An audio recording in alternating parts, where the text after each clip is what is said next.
सारी दुनिया corona virus के खौफ से परेशान है, लेकिन मैं बताती चलूं कि आप में परेशान नहीं होना।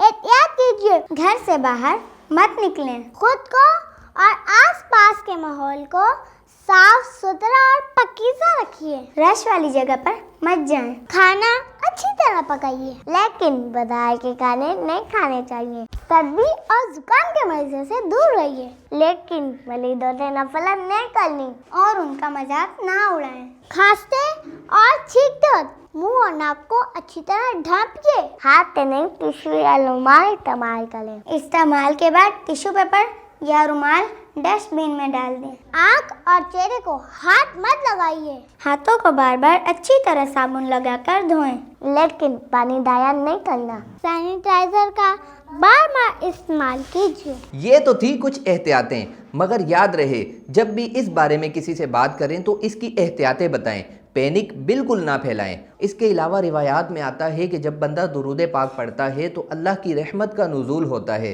तो दुरूद पाक की कसरत कीजिए ताकि अल्लाह ताला की रहमतों का नुज़ूल आप पर होता रहे। याद रहे, कोरोना तो चला जाएगा, मौत फिर भी आनी है। हम जो नेक अमाल इससे बचने के लिए अब कर रहे हैं, इसको जारी रखें और अल्लाह ताला की बारगाह में तौबा व इस्तग़फ़ार करें, नमाज की पाबंदी करें, दुरूद शरीफ पढ़ते रहें, सदका व खैरात करते रहें। अल्लाह ने चाहा तो मरते दम तक अल्लाह ताला की रहमतों के साए में रहेंगे। अल्लाह पाक हम सब को कोरोना वायरस और हर तरह की बीमारी से निजात अता फरमाए।